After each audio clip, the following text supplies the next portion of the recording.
തീർച്ചയായും കേരളത്തിൻ്റെ ആശങ്കയിലേക്ക് നമുക്ക് പോകേണ്ടതുണ്ട്.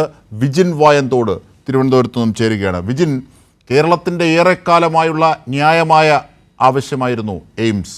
150 ഏക്കറാണ് കിനാലൂരിൽ സംസ്ഥാനം ഭൂമി ഏറ്റെടുത്തിട്ടിരിക്കുന്നത്.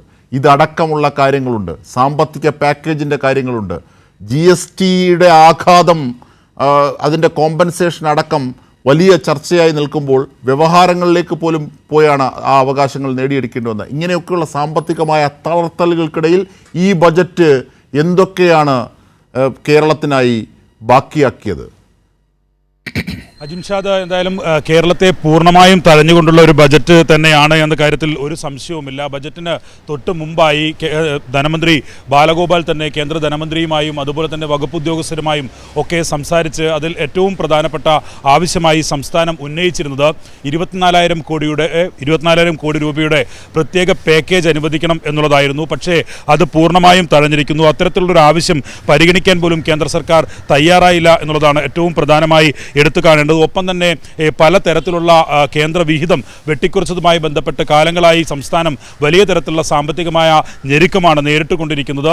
അതിനിടയിലും കേരളത്തെ പൂർണ്ണമായും തഴയുന്ന നിലയിലുള്ള ഒരു നിലപാട് വീണ്ടും കേന്ദ്ര സർക്കാരിൻ്റെ ഭാഗത്തുനിന്നുണ്ടാകുന്നു, നിർമ്മല സീതാരാമൻ്റെ ഭാഗത്തുനിന്നുണ്ടാകുന്നു എന്നുള്ളത് തന്നെയാണ് ഏറ്റവും പ്രധാനമായി. രണ്ടാമതും നമ്മൾ ആവശ്യപ്പെട്ടത് പല ആവശ്യങ്ങളും അടങ്ങിയ ഒരു നിവേദനം തന്നെ കേന്ദ്ര ധനമന്ത്രിക്ക് നൽകിയിരുന്നു. അതിലെ ഒരു പ്രധാന ആവശ്യം മറ്റൊന്ന്, ഈ ദേശീയപാത ഏറ്റെടുക്കലുമായി ബന്ധപ്പെട്ട ഏകദേശം 6,000-ഓളം കോടി രൂപയാണ് സ്ഥലമേറ്റെടുക്കാനായി സംസ്ഥാന സർക്കാർ തന്നെ കേന്ദ്ര സർക്കാരിന് നാഷണൽ ഹൈവേ അതോറിറ്റിക്ക് ഉൾപ്പെടെ നൽകുന്ന സാഹചര്യം ഉണ്ടായത്. അത് ഉപാധിരഹിത കടമായി മാറ്റണമെന്ന ആവശ്യമായിരുന്നു സംസ്ഥാന സർക്കാർ ഉന്നയിച്ചിരുന്നത്. പക്ഷേ അതും നിലവിൽ പരിഗണിക്കപ്പെട്ടിട്ടില്ല. ഒപ്പം തന്നെ നികുതി വിഹിതം 40:60 എന്ന അനുപാതത്തിലേക്ക് മാറ്റണം എന്ന ഒരു ആവശ്യവും സംസ്ഥാന സർക്കാരിൻ്റെ ഭാഗത്തുനിന്നുണ്ടായിരുന്നു.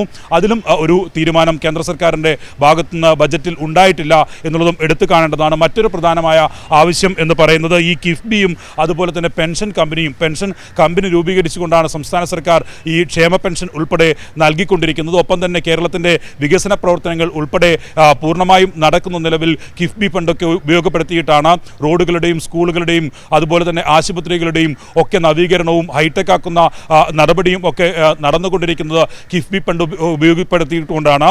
അതും അതിലെ ഏറ്റവും പ്രധാനമായ ആവശ്യം എന്ന് പറയുന്നത് ഇതിനായി ഉപയോഗിക്കുന്ന പൈസ മുൻ വർഷങ്ങളിൽ എടുത്ത വായ്പ ഈ വർഷവും അടുത്ത വർഷവും പരിധിയിൽ കുറയ്ക്കാനുള്ള തീരുമാനം പുനഃപരിശോധിക്കണമെന്നാണ്. കാരണം ഈ തുക കൂടി കണക്കാക്കിക്കൊണ്ടാണ് കേരളത്തിൻ്റെ കടപരിധി കേന്ദ്ര സർക്കാർ കഴിഞ്ഞ കുറച്ച് കാലമായി നിശ്ചയിച്ചു കൊണ്ടിരിക്കുന്നത്. ഇതാണ് കേരളത്തിന് വലിയൊരു സാമ്പത്തിക ബാധ്യതയായി ഏതെങ്കിലും ഒരു ഘട്ടത്തിൽ ഒരു വലിയ തരത്തിലുള്ള ദാരിദ്ര്യത്തിലേക്കോ അല്ലെങ്കിൽ മറ്റേതെങ്കിലും തരത്തിലുള്ള സാമ്പത്തികമായ ഞെരുക്കത്തിലേക്കോ ഒക്കെ പോകുന്ന ഘട്ടത്തിൽ കടമായി എടുക്കാനുള്ള തുക കേന്ദ്ര സർക്കാരിന് ലഭിക്കാനുള്ള തുക വെട്ടിച്ചുരുക്കുന്നതിന് ഒരു പ്രധാന കാരണമായി ഉള്ളത് കിഫ്ബിയും അതുപോലെ തന്നെ പെൻഷൻ ഫണ്ട് നൽകുന്ന ആ പ്രത്യേകം രൂപീകരിച്ച കമ്പനിയുടെ വായ്പയും ഒക്കെയാണ് അതിലേക്ക് ഉൾപ്പെടുത്തുന്നത്. അതായിരുന്നു സംസ്ഥാനം നിരന്തരമായി ആവശ്യപ്പെട്ടുകൊണ്ടിരുന്നത്. പക്ഷേ അതും പരിഹരിക്കാൻ തയ്യാറായിട്ടില്ല. രാജ്യത്ത് തന്നെ വികസനത്തിൽ ഒരു വലിയ നാഴികക്കല്ലായി മാറാൻ പോകുന്ന വിഴിഞ്ഞം പദ്ധതിക്ക് 5,000 കോടി രൂപ അനുവദിക്കണമെന്ന ആവശ്യം സംസ്ഥാന സർക്കാർ കേന്ദ്ര സർക്കാരിന് മുന്നിൽ വെച്ചിരുന്നു. പക്ഷേ അതും ഈ ബജറ്റിൽ അംഗീകരിക്കപ്പെട്ടിട്ടില്ല എന്നുള്ളതാണ് എടുത്തു കാണേണ്ട മറ്റൊരു കാര്യം. ഒപ്പം തന്നെ പ്രധാനമായി പറയുന്ന മറ്റൊരു കാര്യം, കേരളത്തിൻ്റെ ഒരു അഭിമാന പദ്ധതി, കേരളത്തിൻ്റെ ഒരു സ്വപ്ന പദ്ധതിയായ സിൽവർ ലൈനിലുള്ള അനുമതി നൽകണമെന്നാണ്. പക്ഷേ അതും നിലവിൽ കേന്ദ്ര സർക്കാർ അംഗീകരിക്കുന്നില്ല. കാലങ്ങളായി സംസ്ഥാനം ആവശ്യപ്പെട്ടുകൊണ്ടിരിക്കുന്ന കാര്യമാണ്. മറ്റൊരു കാര്യം, അജിംഷാദ് സൂചിപ്പിച്ചതുപോലെ കേരളത്തിന് എയിംസ് നൽകണമെന്ന കാലങ്ങളായുള്ള ആവശ്യമാണ്. അതും ഇത്തവണ പരിഗണിച്ചിട്ടില്ല. അതിൽ ഏറ്റവും പ്രധാനമായി കാണുന്ന ഏറ്റവും അവസാന ഘട്ടത്തിൽ ഈ തൃശ്ശൂരിൽ നിന്ന് MP ആയി തിരഞ്ഞെടുക്കപ്പെട്ട ശേഷം സുരേഷ് ഗോപി തന്നെ എയിംസ് ഇത്തവണ കേരളത്തിലേക്ക് ലഭിക്കും, അതിലെ സ്ഥലവുമായി ബന്ധപ്പെട്ട കാര്യത്തിൽ ആയിരുന്നു ചർച്ചകൾ ഒക്കെ നടന്നുകൊണ്ടിരുന്നത്. സംസ്ഥാന സർക്കാർ ഏറ്റെടുത്ത സ്ഥലത്ത് എയിംസ് വരില്ല. അത്തരത്തിൽ ഒരു എയിംസ് എന്ന ഉറപ്പ് കേന്ദ്രമന്ത്രിയിൽ നിന്ന് തന്നെ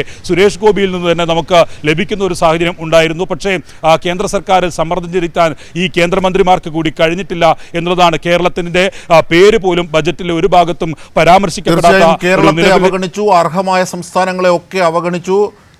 സ്വന്തം പക്ഷത്തുള്ളവർക്ക് മാത്രം വാരിക്കോരി നൽകുന്ന അനർഹമായ സമീപനമാണ് ഈ ബജറ്റ് മുമ്പോട്ട് വെക്കുന്ന രാഷ്ട്രീയം.